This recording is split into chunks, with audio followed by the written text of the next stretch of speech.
حضرت ام الفضل رضی اللہ تعالیٰ عنہ پہنچی اور عرض کیا یا رسول اللہ میں نے خواب دیکھا ہے یا رسول اللہ میں نے خواب دیکھا کہ آپ کے جسم کا ایک ٹکڑا کٹ کر کے میری گود میں آ گیا ہے۔ سرکار فرماتے ہیں اے ام الفضل تمہیں گھبرانے کی ضرورت نہیں ہے۔ عرض کرتی ہیں یا رسول اللہ جب سے میں نے وہ خواب دیکھا ہے میری راتوں کی نیند حرام ہو گئی ہے، سرکار میرا چین بے چینی میں بدل گیا ہے، سرکار میں نے دیکھا کہ آپ کے جسم کا ایک ٹکڑا میری گود میں آ گیا۔ سرکار فرماتے ہیں اے ام الفضل تمہیں گھبرانے کی ضرورت نہیں ہے، ان قریب میری بیٹی فاطمہ کے گھر میرا نواسا حسین پیدا ہونے والا ہے اور وہ میری ہی جسم کا ایک ٹکڑا ہوگا۔ سرکار فرماتے ہیں الحسین منی وانا من الحسین، کہ حسین مجھ سے ہے اور میں حسین سے ہوں۔ قربان جاؤ مسلمانوں، کچھ ہی دن گزرنے کے بعد حضرت امام حسین کی ولادت ہوتی ہے۔ جیسے حضرت امام حسین پہنچے سرکار کو خبر دی جاتی ہے یا رسول اللہ آپ کا نواسا پیدا ہو چکا ہے۔ سرکار اپنی بیٹی فاطمہ کے گھر پہنچے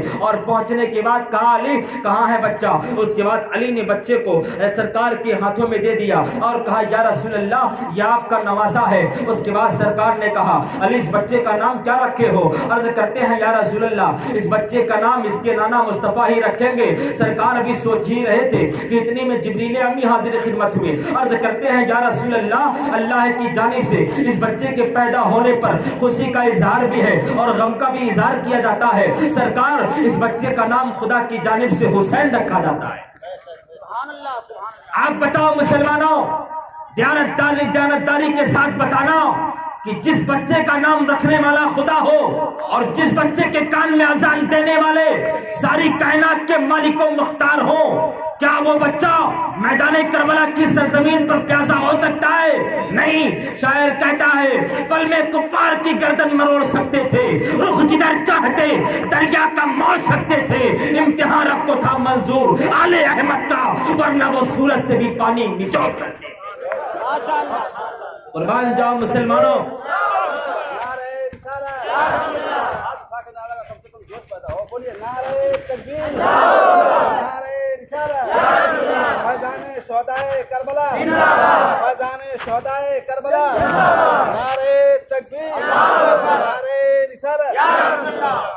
پل میں کفار کی گردن مروڑ سکتے تھے، رخ جدھر چاہتے دریا کا موڑ سکتے تھے۔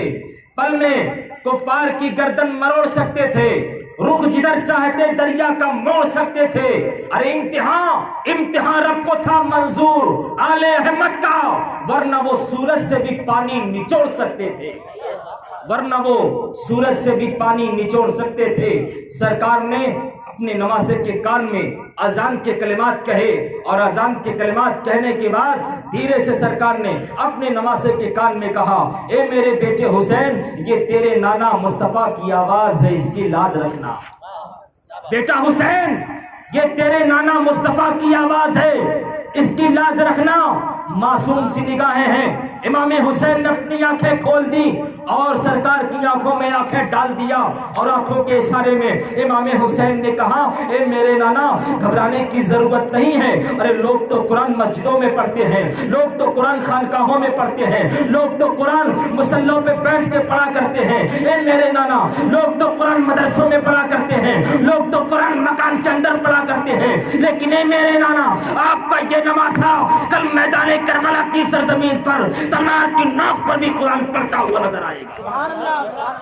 اس لیے میں کہتا ہوں مسلمانوں کہ جب تک دنیا قائم رہے گی امام حسین کا نام زندہ رہے گا، اور جب تک دنیا رہے گی امام حسین کے نام لیوا زندہ رہیں گے اور امام حسین کا نام زندہ رہے گا۔ اور امام حسین کا نام اس وجہ سے نہیں زندہ رہے گا کہ وہ نبی کی اہل بیت ہے، اس وجہ سے امام حسین کا نام زندہ نہیں رہے گا کہ وہ علی کے بیٹے ہیں، اس وجہ سے نہیں کہ وہ فاطمہ کے چین ہیں، اس وجہ سے نہیں کہ وہ نبی کے نواسے ہیں، بلکہ اس وجہ سے کہ اس کی ہمت پر علی شیر خدا کو ناز ہے، اس کی ہمت پر علی شیر خدا کو ناز ہے، اس نواسے پر محمد مصطفیٰ کو ناز ہے، اس کی ہمت پر علی شیر خدا کو ناز ہے، اس نواسے پر محمد مصطفیٰ کو ناز ہے۔ ارے سجدے تو سب نے کیے، سجدے تو سب نے کیے، پر اس کا نیا انداز ہے، اس نے وہ سجدہ کیا جس پر خدا کو ناز ہے، اس نے وہ سجدہ کیا جس پر خدا کو ناز ہے. آسمان کے نیچے رہنے والا انسان بھی خدا کی عبادت کرتا ہے, زمین کے اندر رہنے والا جن بھی خدا کی عبادت کرتا ہے, اور آسمانوں کے اوپر جنت کے اندر رہنے والے حور و غلمان بھی خدا کی عبادت کرتے ہیں, اللہ کے فرشتے بھی خدا کی عبادت کرتے ہیں. لیکن اگر تمام دنیا والوں کے سجدوں کو ایک پلڑے پہ رکھ دیا جائے اور تنہا حسین کا ایک سجدہ اگر ایک پلڑے پہ رکھ دیا جائے تو امام حسین کا ایک سجدہ تمام سجدوں والوں کے اوپر بھاری پڑ جائے. برادران ملت اسلامیہ, یہ امام حسین کی ذات ہے. آپ کی ولادت ہوتی ہے, اور ولادت کے بعد ذرا دیکھو اللہ کے رسول کس طریقے سے اپنے نوازوں سے محبت کیا کرتے تھے. سرکار کبھی اپنے نوازوں کو اپنے کندھوں پہ بٹھا لیا کرتے, اور بٹھانے کے بعد اگر کوئی آپ سے کہتا یا رسول اللہ یہ کیا ماجرا ہے, تو سرکار فرماتے لوگوں دیکھ نہیں رہے ہو کہ میں اپنے نواز امام حسین کو اپنے کندھوں پہ اٹھائے ہوئے ہیں. برادران ملت اسلامیہ, آج ایک چیز دیکھنے کو ملتا ہے کہ اگر کوئی انسان ثروت دار ہو جاتا ہے, کوئی بہت بڑا پروفیسر ہو جائے, بہت بڑا مالدار ہو جاتا ہے, تو بچوں کو گود میں اٹھانے سے کتراتا ہے, بھلے ہی خود کا بچہ ہو. لیکن قربان جاؤ مسلمانوں, ساری کائنات کے مالک و مختار ہیں, اپنے بیٹے کو اپنے کندھوں پہ بٹھا لیا, اور بٹھانے کے بعد کسی نے کہا سرکار اگر آپ ان کی سواری ہیں تو ان کی لگام کہاں ہے, تو سرکار نے اپنی زلفوں کو امام حسین کے ہاتھوں میں پکڑا دیا ہے. وہ زلفیں جس کی قسمیں قرآن کھاتا ہے, وہ زلفیں جس کی تعریف اللہ کا مقدس کلام کرتا ہو, ان زلفوں کو سرکار کے نواز حسین نے اپنے ہاتھوں میں تھام لیا ہے. اور جب سرکار اپنے نوازوں کو پیار کرتے تو جو ہے سرکار دو عالم صلی اللہ تعالیٰ علیہ وسلم کبھی جو امام حسن کو پیار کرتے تو ان کا انداز دوسرا تھا, لیکن جب امام حسین کو پیار کرتے تو سرکار امام حسین کے گلے کو چوما کرتے تھے, کبھی گلے کو چومتے, کبھی آپ کے رخسار کو چومتے. ایک مرتبہ آپ کی بیٹی فاطمہ نے دیکھا کہ ابا حضور اپنے ہمارے بیٹے حسین کے گلے کو چوم رہے ہیں, تو عرض کرتی ہیں یا رسول اللہ یہ ماجرا کیا ہے. ارے لوگ تو اپنے بچوں کے رخسار کو چوما کرتے ہیں, ان کی پیشانیوں کو چوما کرتے ہیں, سرکار یہ بات تو سمجھ میں آتی ہے, لیکن آپ حسین کے گلے کو چوم رہے ہیں, سرکار یہ ماجرا کیا ہے. تو سرکار فرماتے ہیں اے میری بیٹی فاطمہ تجھے معلوم نہیں ہے, ایک وقت ایسا آنے والا ہے کہ ایک وقت ایسا آئے گا کہ میرے بیٹے امام حسین کو کربلا کے تپتے ہوئے ریگستان پر ان کے اسی گلے پہ خنجر چلایا جائے گا, اس وجہ سے میں اپنے بیٹے حسین کے گلے کو چوما کرتا ہوں. سبحان اللہ, سبحان اللہ. قربان جاؤ مسلمانوں, وہ فاطمہ الزہرا رضی اللہ تعالیٰ عنہ. اب ایک بات حضرت فاطمہ کے بارے میں بتا دوں. برادران ملت اسلامیہ, دنیا کی کوئی بھی عورت ہو, کوئی بھی مسلمان عورت ہو, پرہیزگار ہو, ولیہ ہو, متقی ہو, پرہیزگار ہو, بھلے ہی وقت کی رابعہ بصری کیوں نہ ہو, کوئی بھی عورت مسلسل 1 مہینہ لگاتار بلا ناگا نماز نہیں پڑھ سکتی ہے, بلا ناگا نماز نہیں پڑھ سکتی ہے. کیوں؟ اس لیے کہ مہینے میں کچھ دن عورتوں کے اوپر ایسے آتے ہیں کہ ان دنوں میں ان کے اوپر نماز معاف ہو جاتی ہے. تقریباً 3 دن, بہت ہو گیا تو 5 دن, اور بہت زیادہ ہو گیا تو 10 دن, اس سے زیادہ نہیں جو عدت ہے. تو ان دنوں میں عورتوں کے اوپر نماز معاف ہے, وہ عورتوں کے اوپر نماز معاف کر دی جاتی ہے. وہ نماز نہیں پڑھتی ہیں, نہ قرآن پڑھ سکتی ہیں, بلکہ ان کے اوپر سے نماز کے جو ہے واجبات ہٹا دیے جاتے ہیں, نماز کے فرائضات ہٹا دیے جاتے ہیں. تو برادران ملت اسلامیہ, دنیا کی کوئی بھی عورت ہو لگاتار 1 مہینہ مسلسل نماز نہیں پڑھ سکتی, لیکن اسی زمین کے اوپر اور اسی آسمان کے نیچے ایک عورت ایسی بھی تھی جس کی زندگی میں نماز تو دور کی بات ہے, تہجد تک قضا نہیں ہوا کرتی ہے, مسلسل آپ نماز پڑھا کرتی تھی. آپ پوچھیں گے وہ کون سی عورت ہے, تو وہ حضرت فاطمہ الزہرا. اور آپ جان لیں کہ جو عورتوں کے اندر یہ خون مہینے کے اندر آتے ہیں نا, اس خون کا آنا بہت ضروری ہے. کیوں؟ کہ جب مہینے کے اندر عورتوں کو یہ خون آتا ہے, لیکن جب بچہ پیٹ میں آ جاتا ہے, حمل ٹھہر جاتا ہے, تو پھر اسی رابطے کو بچے سے جوڑ دیا جاتا ہے. اب اسی خون سے بچے کے اعضائے بدن بنائے جاتے ہیں, بچے کا جسم تیار ہوتا ہے. کس خون سے؟ جو خون ماں کے جسم سے ہر مہینہ نکلتا تھا، جب بچہ اس کی پیٹ میں آیا تو اب اسے وہ خون نہیں آئے گا۔ کیوں؟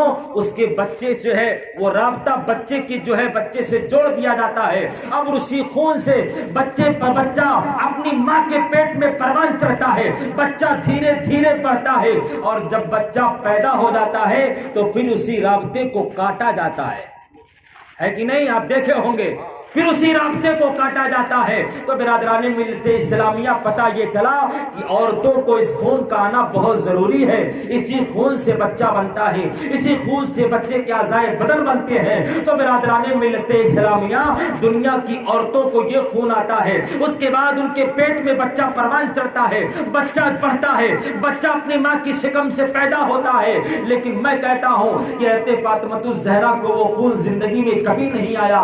برادران ملت اسلامیہ، اب اگر کوئی اعتراض کرنے والا یہ اعتراض کرے، حضرت آپ یہ کہتے ہو کہ اسی خون سے بچے کے اعضائے بدن بنتے ہیں، اسی خون سے بچہ تیار ہوتا ہے، تو آپ یہ بتائیں جب فاطمہ کو وہ خون نہیں آتا تھا تو پھر امام حسن بنے کیسے، امام حسین بنے کیسے؟ تو میں کہتا ہوں دنیا والوں سنو، اگر یہ سوال پوچھنا ہے تو چلو بریلی کے تاجدار سے پوچھتے ہیں، یا اعلیٰ حضرت آپ بھی بتا دو، دنیا سوال کرتی ہے امام حسین کیسے آئے، امام حسن کیسے آئے؟ تو اعلیٰ حضرت فرماتے ہیں تیری نسل پاک میں ہے بچہ بچہ نور کا، اور تو ہے عین نور، تیرا سب گھرانہ نور کا۔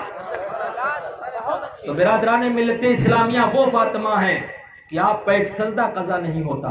اگر بات بڑھائی جائے تو بڑی لمبی ہو جائے گی، مختصر میں آپ کو بتا دوں کہ حضرت امام حسین کی والدہ محترمہ حضرت فاطمہ ہے، اور حضرت امام حسین کے بچپنے کا زمانہ ہے۔ امام حسین کھیلنے کے لیے اپنے گھر سے باہر نکلنے کے بعد کھیلتے کھیلتے مسجد نبوی کے اندر پہنچے تو امام حسین نے کیا دیکھا کہ نانا جان نماز پڑھا رہے ہیں۔ نماز کی حالت میں حضرت امام حسین اپنے نبی اپنے نانا جان کے پشت پہ سوار ہو گئے۔ کہاں سوار ہوئے؟ پشت پر سوار ہوئے۔ سرکار جہاں 3 تسبیحیں 5-7 تسبیحیں پڑھا کرتے تھے، سرکار نے جب دیکھا کہ میرے پیٹھ پر میرا نواسا حسین بیٹھ گیا ہے تو سرکار نے اپنے سجدے کو طویل کر دیا۔ اب جو ہے آپ تسبیحیں پڑھ رہے ہیں تو تسبیحیں لا تعداد ہیں، گننے کی کوئی ضرورت نہیں۔ انسان تسبیحیں نماز کے اندر بہت پڑھتا ہے، کم سے کم 3 پڑھے گا، اس سے زیادہ پڑھ لیا 5 پڑھے گا، اس سے بھی زیادہ پڑھ لے تو 7 مرتبہ پڑھے گا۔ لیکن سرکار اب جو تسبیحیں پڑھ رہے ہیں گن نہیں رہے ہیں، سرکار پڑھتے چلے جا رہے ہیں، اور امام حسین ان کے پشت کے اوپر ہے۔ آپ یہ بتائیں کہ امام حسین نبی ہیں کہ امتی ہیں؟ امام حسین کیا ہے؟ امتی ہیں۔ تو امتی کس کے پشت پہ سوار ہے؟ نبی کے۔ کس کے پشت پہ؟ نبی کے۔ آج کل کچھ ایسی جماعتیں ہیں جو یہ کہا کرتی ہیں کہ اگر نبی کا خیال معذاللہ نماز میں آ جائے تو نماز نہیں ہوتی۔ میں کہتا ہوں کم ظرفو، ارے جب نبی کے خیال میں امام حسین ہیں، امام حسین امتی، نبی کے خیال میں سرکار تسبیحیں پڑھتے جا رہے ہیں اور سوچ رہے حسین ابھی بھی پیٹھ پہ ہے، سبحان ربی الاعلیٰ، اور سوچ رہے حسین ابھی بھی پیٹھ پہ ہے، سبحان ربی الاعلیٰ، اور سوچ رہے حسین ابھی بھی پیٹھ پہ ہے۔ میں کہتا ہوں کم ظرفو، جب نبی کے خیال نماز کے اندر امتی کے خیال سے نماز باطل نہیں ہوتی تو امتی کے خیال میں اگر نبی کا خیال آ جائے تو امتی کی نماز کیسے خراب ہو سکتی ہے؟ تو برادران ملت اسلامیہ، سرکار کے خیال میں امام حسین ہیں۔ اور اچھا آپ یہ بتائیں کہ انسان جب نماز پڑھتا ہے، قیام کیا، قیام کرنے کے بعد رکوع کرتا ہے تو خدا سے تھوڑا قریب ہوتا ہے، سجدے میں گیا اور قریب ہو گیا، اور جب تسبیحیں پڑھنا شروع کر دیا تو خدا سے اور قریب ہو گیا۔ تو آپ بتائیں کہ انسان نماز، آج ایک مومن نماز پڑھتا ہے تو اس کی بات تو الگ ہے، لیکن جب سرکار نماز پڑھے تو کیا سرکار خدا سے قریب نہیں تھے؟ سرکار قرب خاص میں اپنے رب کی بارگاہ میں تھے، یعنی کہ جہاں جہاں سرکار کی پہنچ ہے، سرکار سجدے کی حالت میں ہیں اور اپنے رب کی بارگاہ میں حاضر ہیں، اور وہاں بھی خیال حسین ہے۔ وہاں بھی حسین کا خیال، سرکار سجدے میں اور سجدہ طویل ہے، سرکار اپنے رب کی بارگاہ میں حاضر ہے، اور وہاں بھی خیال حسین ہے کہ ابھی بھی حسین پیٹھ پر ہے۔ سرکار نے سجدہ لمبا کر دیا، تھوڑی دیر کے بعد امام حسین پشت سے اترے اور پھر اپنے گھر پہ پہنچے اور اپنی ماں فاطمہ کے گود میں جا کر کے بیٹھ گئے اور کہا امی جان آج ایک عجیب ماجرا ہو گیا۔ ماں نے کہا بیٹا کیا ہوا؟ عرض کرتے ہیں امی جان آج ہمارے نانا مصطفیٰ نماز پڑھ رہے تھے، نماز کی حالت میں اپنے نانا کے پشت پہ سوار ہو گیا، اور امی جان تعجب کی بات تو یہ ہے کہ جب تک میں نہ اترا میرے نانا نے اپنے سر کو سجدے سے نہیں اٹھایا۔ اچھا یہ بتائیں سرکار نے اپنے سر کو سجدے سے کیوں نہیں اٹھایا؟ کہ اگر اٹھاتا ہوں تو حسین گر جائیں گے۔ کیا حسین گر جائیں گے؟ تھوڑی سی اونچائی پر تھے حسین، سرکار کو یہ گوارا نہیں کہ میرا نواسا تھوڑی سی اونچائی سے نیچے گرے۔ تو قربان جاؤ مسلمانوں، جب میدان کربلا کی سرزمین پر نبی کا نواسا گھوڑے کی زین سے نیچے گرا ہوگا، اس وقت نبی کے دل کو تکلیف کتنی ہوئی ہوگی۔ اللہ اکبر مسلمانوں، تیروں سے بدن چھلنی اور امام حسین نبی کے نواسے اپنے گھوڑے کے پشت سے نیچے گرے، اس وقت نبی کو کتنی تکلیف ہوئی ہوگی۔ نبی نے اپنے نواسے کو تھوڑی سی اونچائی سے گرانا گوارا نہ کیا، تو آپ بتائیں نبی یہ کب گوارا کر سکتے ہیں کہ میرے نواسے کو میرا کلمہ پڑھنے والے اور میری ہی گن گانے والے میرے نواسے کو شہید کریں اور گھوڑے کے اوپر سے گرائے۔ برادران ملت اسلامیہ، بہرحال آپ نے کہا امی جان میں نے یہ ماجرا دیکھا، تو ماں نے کہا بیٹا وہ نبی ہے، تمہیں نبوت کا خیال کرنا تھا، بیٹا وہ نبیوں کے سردار ہے، تم نے احترام نہ کیا۔ بیٹا نماز ایک انمول عبادت ہے، ایک اہم عبادت ہے، تو نے نماز کا احترام نہ کیا۔ تو آپ نے عرض کیا امی جان اس میں ایک راز کی بات ہے۔ ماں نے کہا بیٹا راز کی کون سی بات ہے؟ تو عرض کرتے ہیں امی جان جب میں اپنے نانا کے پشت پر سوار ہوا تھا اس وقت سے لے کر کے جب تک نہیں اترا تھا میرے نانا نے اپنے سجدوں کے اندر 72 تسبیحیں پڑھی تھی۔ کتنی تسبیحیں؟ 72 تسبیحیں۔ اے میری ماں، اے میری والدہ محترمہ، میرے نانا جان نے اپنے سجدے میں 72 تسبیحیں پڑھی تھی۔ اور اے میری ماں کل میں میدان کربلا میں اپنے خاندان، اپنے اہل و عیال کی 72 جانوں کو ان 72 تسبیحوں کے بدلے قربان کر دوں گا۔ قربان جاؤ مسلمانوں، یہ نبی کے نواسے ہیں، بچپنے کا زمانہ ہے۔ تو برادران ملت اسلامیہ، حضرت امام حسین رضی اللہ تعالیٰ عنہ یہ نبی کے نواسے ہیں۔ برادران ملت اسلامیہ، ہمیں اور آپ کو ان سے سچی پکی محبت کرنی چاہیے۔ اور برادران ملت اسلامیہ ایک آخری بات، حضرت امام حسین کی آپ سعادت سن لیں۔ شاید کہ آج 8 تاریخ ہے اور 9ویں رات ہے، اس کے بعد پروگرام ہوگا کہ نہیں ہوگا؟ اس کے پہلے باقی جو کچھ بچا کچا رہے گا، ہمارے حافظ و قاری کلیم اللہ صاحب قبلہ مدد اللہ نورانی، ان کا خطاب بنگلور کی سرزمین پر ہوتا ہے اور ماشاءاللہ بڑا عمدہ خطاب ہوتا ہے، آپ سنیں گے تو آپ کا دل باغ باغ ہو جائے گا انشاءاللہ۔ حضرت وہ پورا کریں گے۔ آپ امام حسین کی شہادت سن لیں۔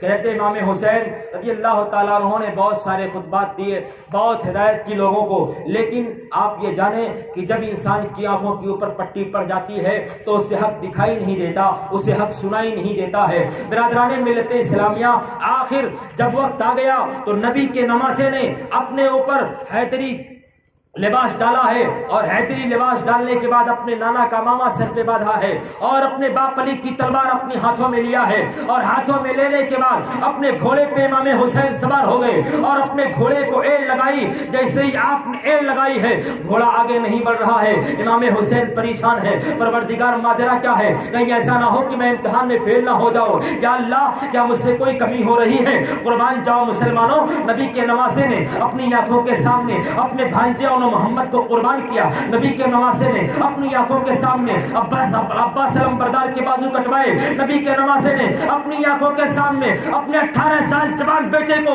میدان کربلا کے تپتے ہوئے ریت پر اسلام کی خاطر قربان کیا ہے۔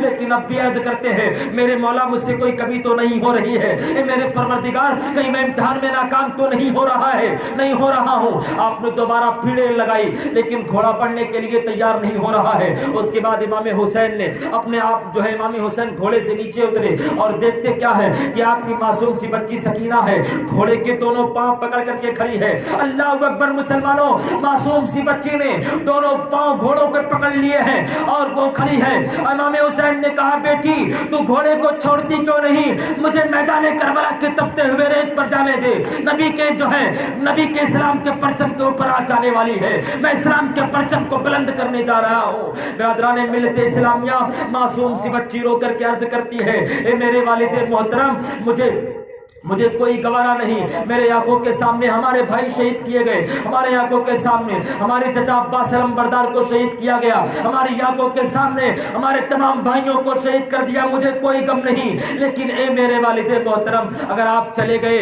تو آپ کی یہ بچی یتیم ہو جائے گی، پھر میرے سروں پر دست شفقت پھیرنے والا کون ہوگا؟ برادرانی ملت اسلامیہ، امام حسین اپنے معصوم سی بچی کو دلاسا دلاتے ہیں اور دلاسا دلانے کے بعد آپ پھر گھوڑے پہ سوار ہوتے ہیں اور امام حسین نے گھوڑے کو ایڑ لگائی ہے، گھوڑا دوڑتا ہوا میدان کارزار کے اندر پہنچا ہے۔ برادران ملت اسلامیہ، امام حسین میدان کارزار کے اندر پہنچے اور آپ نے جیسے ہی یزیدی کتوں کے اوپر حملہ کیا ہے تو برادران ملت اسلامیہ دشمنوں کو ایسا کاٹ رہے تھے جیسے کوئی گاجر مولی کاٹ رہا ہو۔ امام حسین کی جب تلوار چل رہی تھی تو ایسا لگ رہا تھا کہ امام حسین کی تلوار کے دھار کے اندر، تلوار کے دھاروں کے اندر تاروں نے اپنی جگہ چھوڑ کر کے امام حسین کی تلوار کو دھار کو اور ان کو اپنا جگہ بنا لیا ہو۔ ایسا لگ رہا تھا کہ جو ہے آدم کے ہاتھ دعا کے لیے اٹھ رہے ہو، ایسا لگ رہا تھا کہ نوح کی کشتی اپنی نجات کا کنارہ ڈھونڈ رہی ہو، ایسا لگ رہا تھا کہ امام حسین تمام جو ہے لوگوں کو ایک ہی جو ہے تھوڑی ہی دیر میں نیست و نابود کر دیں گے۔ جب علی کا سر میسرے کی طرف حملہ ور ہوتا ہے تو میسرہ صاف ہو جاتا ہے، میمنہ کی طرف رخ کرتا ہے، میمنہ صاف ہو جاتا ہے۔ برادران ملت اسلامیہ، آپ دیکھو کہ امام حسین کے بہادری کے جواہر، ان کے یہ جوہرات جوہر دیکھ کر کے تمام یزیدیوں کے اندر بھگدڑ مچ چکی ہے، تمام لوگ پریشان ہو چکے ہیں، سمر گھبرا گیا، خولی حیران ہو گیا، اے میرے پروردگار یہ ماجرا کیا ہے؟ ایک تنہا انسان، کہیں ایسا نہ ہو کہ 20,000 کی لشکر جرار پر کافی پڑ جائے، اب اس تلوار کو رکنا بہت ضروری ہے، کہیں ایسا نہ ہو کہ ایک وقت تاریخ ایسی لکھ دی جائے کہ ایک تنہا انسان نے 20,000 کی لشکر جرار کو نیست و نابود کر دیا۔ اس لیے اب ان کا یہ مشورہ ہو گیا کہ اب اس تلوار کو رکنا چاہیے، اس تلوار کو رکنا بہت ضروری ہے۔ برادران ملت اسلامیہ، جس وقت امام حسین تلوار چلا رہے تھے تو ایسا لگ رہا تھا کہ تنہا حسین کے اندر استقامت ابراہیم ہے، ایسا لگ رہا تھا کہ تنہا حسین کے اندر ارادہ اسماعیل بھی ہے۔ وہاں اسماعیل کے سامنے شیطان کا جو ہے اسماعیل کا ارادہ پہاڑ تھا شیطان کے سامنے، اور یہاں یزیدیوں کے سامنے حسین کا ارادہ پہاڑ ہے۔ برادران ملت اسلامیہ، امام حسین لوگوں کو کاٹتے چلے جا رہے ہیں، لوگوں کی صفیں الٹتے پلٹتے چلے جا رہے ہیں۔ اب یہ تلوار رک نہیں رہی ہے، تلوار روکی کیسی جائے؟ سارے لوگ پریشان ہیں۔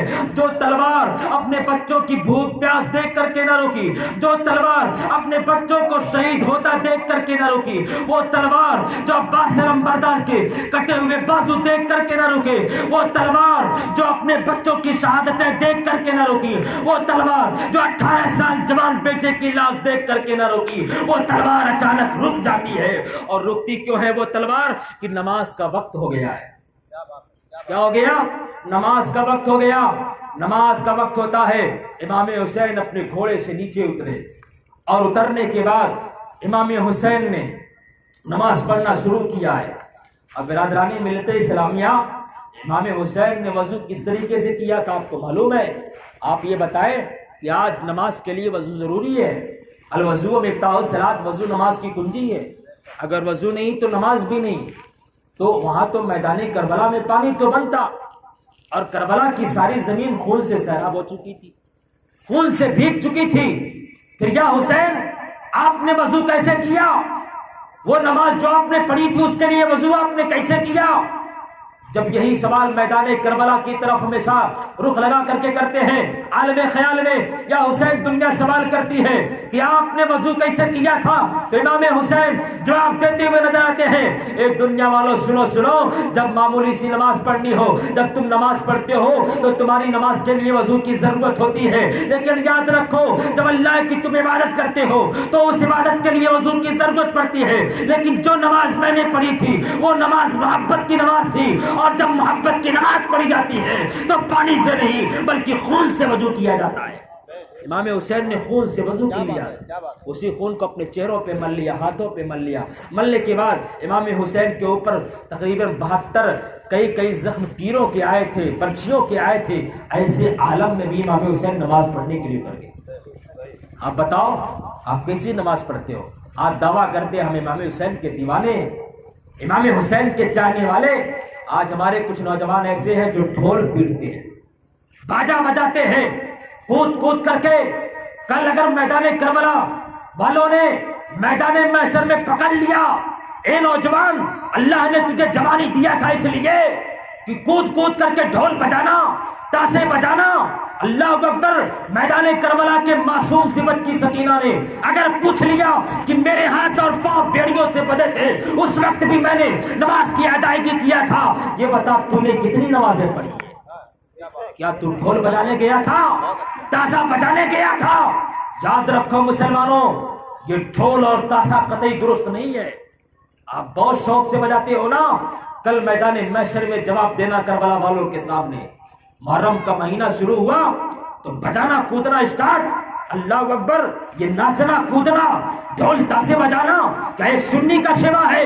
ایک سنی ڈھول اور تاسا نہیں بجاتا، بلکہ امام حسین کا ذکر کرتا ہے، امام حسین کی محفلیں منعقد کرتا ہے، امام حسین کا تذکرہ سنتا ہے۔ آؤ دیکھو امام حسین نے کیسی نماز پڑھی ہے۔ جب آپ گھوڑے سے نیچے اترے تو نماز کی حالت میں جب آپ پہنچے تو یزیدیوں نے کہا، اے لوگو جلدی کرو، بڑا اچھا موقع ہے، بڑا سنہرا موقع ہے، اگر یہ شیر دوبارہ اٹھ گیا تو یزیدی اس دنیا کے اندر سے نیست و نابود ہو جائیں گے، اس لیے اب اسے اٹھنے نہ دو، فوراً اس کے سر کو تن سے جدا کر دو۔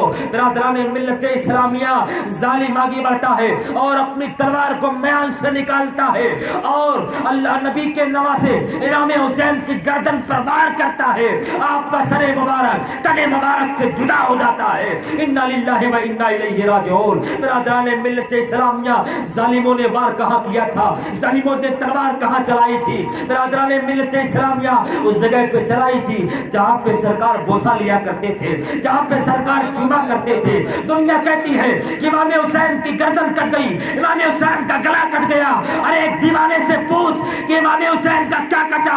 امام حسین کی گردن نہیں بلکہ بوسہ گاہ مصطفیٰ کاٹ دی گئی ہے، نبی کے بوسہ لینے کی جگہ کو کاٹ دیا گیا ہے۔ اور ظالموں نے تلوار وہاں پہ چلائی تھی جہاں سے فاطمہ کا جنتی دودھ گزرا تھا، امام حسین کے گردن پہ اس جگہ پہ تلوار چلائی گئی تھی جہاں سے حضرت علی کا دیا ہوا نیوالا گزرا تھا، اس جگہ پہ ظالموں نے تلوار چلائی تھی۔ اور برادران ملت اسلامیہ اس کے بعد آیت امام حسین کے سر کو نو کے نیزہ پہ اٹھا کر کے برے مارکیٹوں کے اندر پھرایا جا رہا ہے۔ برادران ملت اسلامیہ، آج کل کچھ ایسے کمزور انسان ہیں جو یزید کو رضی اللہ عنہ کہتے ہیں۔ میں کہتا ہوں ظالموں، اس وقت بھی تم نے امام حسین کو نو کے نیزہ سے تکلیف پہنچایا تھا اور آج بھی تم امام حسین کو تکلیف پہنچاتے ہو۔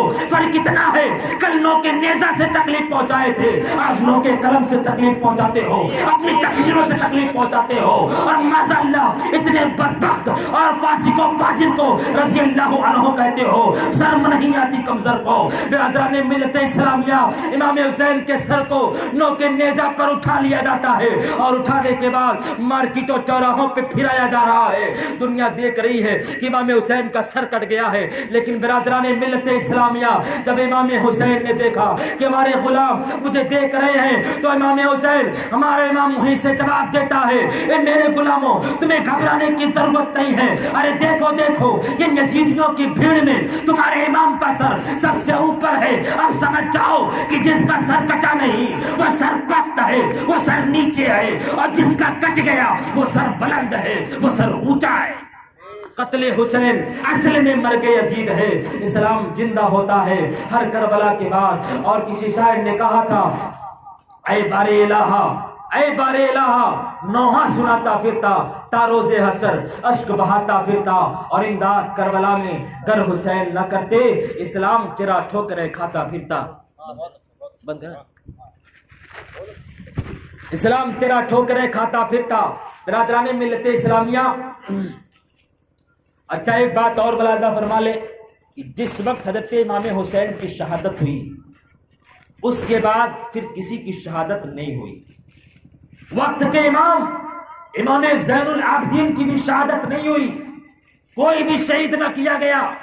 پتہ کیا چلا کہ یزید امام حسین کے خون کے پیاسے تھے. کس کے خون کے پیاسے تھے؟ امام حسین کے خون کے پیاسے تھے. دنیا نے سوال کیا حسین جب یزیدی آپ کے خون کے پیاسے تھے تو پھر آپ کو سب سے پہلے میدان کارزار میں جانا چاہیے تھا. آپ کو سب سے پہلے جنگ کرنی تھی اور شہید ہو جانا تھا. اگر آپ شہید ہو جاتے تو معصوم علی اصغر شہید نہ ہوتے. اگر آپ شہید ہو جاتے تو عباس علمبردار کے بازو نہ کاٹے جاتے. آپ شہید ہو جاتے تو قاسم کا صحرا نہ لوٹا جاتا. اگر آپ شہید ہو جاتے تو علی اکبر کی جوانی نہ لوٹی جاتی. علی اکبر کے لاشوں کے ٹکڑوں پہ گھوڑے نہ دوڑتے. جب یہ سوال دنیا والوں نے کیا تو برادرانی ملت اسلامیہ امام حسین کی بارگاہ سے جواب آتا ہے. اے دنیا والوں سنو میں نے تاخیر کیوں کی تھی. سنو امام حسین فرماتے ہیں کہ میں کیا ہوں. آپ دیکھیں امام حسین فرماتے ہیں کہ اے لوگوں میدان کارزار کے اندر علی اکبر کو شہید کیا گیا. علی اکبر یہ مومن ہے. کیا ہے؟ مومن ہے. علی اصغر مومن ہے. عباس علمبردار مومن ہے.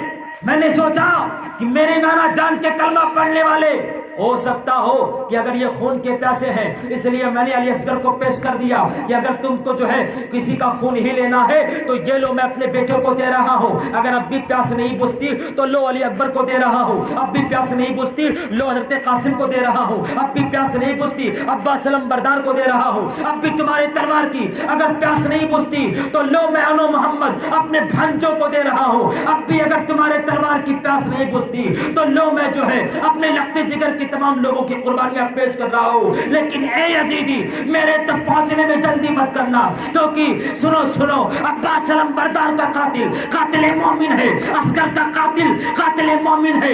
علی اکبر کا قاتل مومن ہے. اور میرا اگر تم قتل کرنا چاہو گے تو میرا قاتل مومن نہیں بلکہ قتل دین بن جائے گا. خواجہ معین الدین فرماتے ہیں دین است حسین دین پراست حسین سر داد نہ داد دست درتے دین حقا کی بنائے لا الہ است حسین.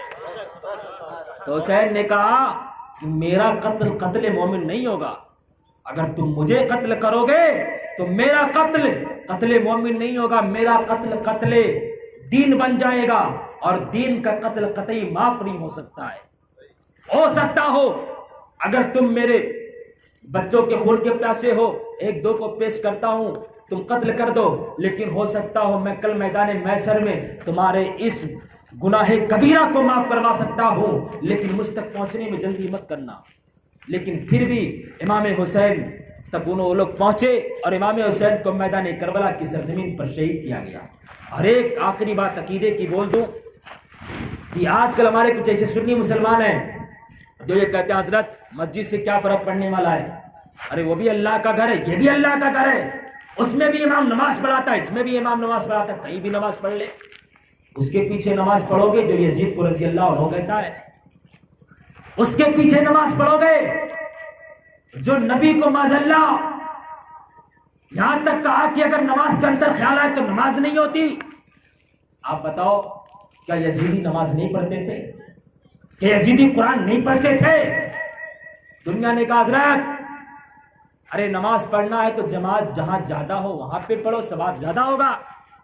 تو میدان کربلا کی سرزمین پر تو یزیدی کے لشکر 20,000 تھے وہ بھی نماز پڑھتے تھے. تو پھر امام حسین نے اپنی 72 کی جماعت الگ کیوں بنا لی؟ ان کے ساتھ ہی پڑھ لینا تھا. تو یہ سوال مجھ سے مت کرو.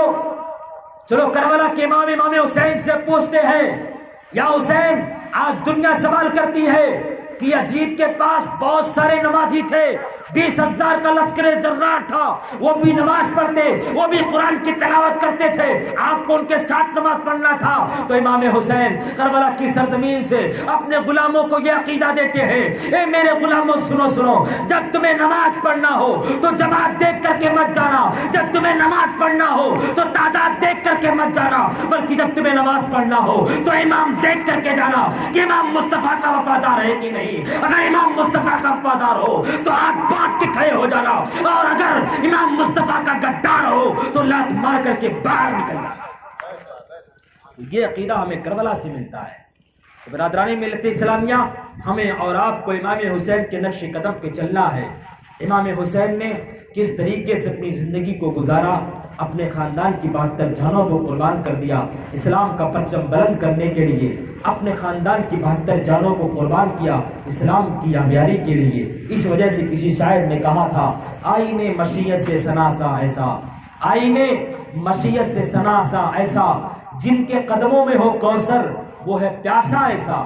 آئینے مشیت سے سناسا ایسا، جن کے قدموں میں ہو کوثر وہ ہے پیاسا ایسا۔